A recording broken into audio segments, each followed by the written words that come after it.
Attilio è il più nordestino dei miei personaggi, tipico uomo di mezza età che si lamenta in continuazione della moglie, del caro vita, proprio l'uomo della porta accanto che si lamenta un po' di tutto. Sono nervoso. E fischia. Sono nervoso anche perché il medico mi ha ordinato solamente un pacchetto di sigarette alla settimana. Sindaco, mi ha comprato il pacchetto di sta settimana, mi ha fatto che il favore, mi ha comprato. Ah, grazie. Vabbè, questo lo può tenere lei. Vabbè, avvacata, detta così subito. Sono nervoso anche perché se devo comprare casa per me ne vado. O dice che mi gira i totani. Ma porca miseria, non so che ne viene fuori. Una maledizione dietro quell'altra. Prima maledizione per il notaio. Figura mitologica incrocio tra Luca Giurato e Arsenio Lupin. Un spaccamaroni che te già vischei. Un spettacolo. 2000 euro, 3 preliminari. Preliminari? Ma cosa sei? Una casa di appuntamenti? No?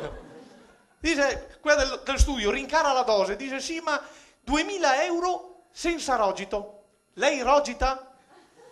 Dico, ma quando bevo birra, qua mi fa rogitare parecchio. Abbastanza. E non bastasse il notaio, dopo che dice tasse su tasse, che se si potesse scegliere io farei a meno. Mi hanno detto non si può scegliere. Le tasse non si possono scegliere. Le imposte. E quindi, te ciappi così come, ma sa tu cosa che ti dico, la roba meglio, sa tu cosa che se comprarsi una bella casa in nero e a femo finia così mi fa...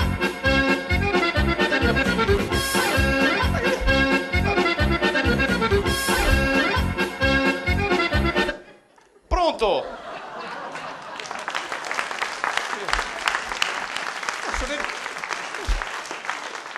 Mi pensavo di aver superato l'impatto più grosso, ma è il peso che aveva ancora da arrivare. I parenti di mia moglie. Do fratelli e do cognai che in 4 noi siamo buoni da fare un serveo. Tony è il sapiente, sa tutto io. Te che domandi qualcosa, io ho un'opinione anche sulla situazione dell'industria del Nepal settentrionale. E si sposa con la principessa Sissi, soprannominata così perché con beve non si è buona di tirare su che il migno. Migno, tra l'altro, che ha su una ongia talmente lunga che parla trivella dell'Agip. L'altro fratello, Dennis, è il spandon. Par sempre che nei suoi lavori sia il braccio destro di Luca Cordero de Montezuma. Ed è così. E fa tutti questi discorsi invece se mantenuto da sua moglie, che tiene alto il livello della famiglia col suo banco del pesce al mercato. E la Iside che poverina, per superare sto odore di sardeghe che indosso si ricopre ogni giorno del Chantal numero 5. E viene fuori una mescolanza che se te la metti in giardino da estate funziona meglio del vape, sa. Tutti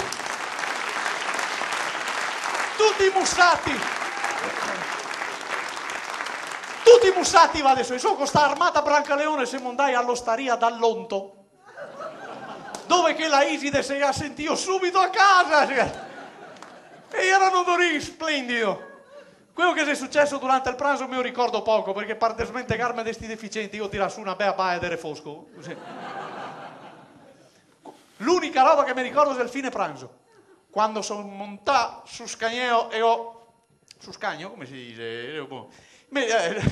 Il sindaco. E perché un applauso a sto sindaco? Sei giusto Scagneo.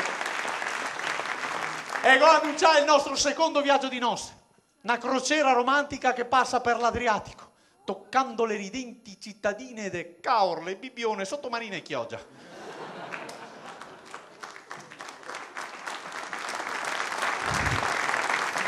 Sfortunatamente però in quel momento si arriva l'onto, me ga portare il conto e mi scanse anche a Sottomarina, poi dice che mi gira i toti.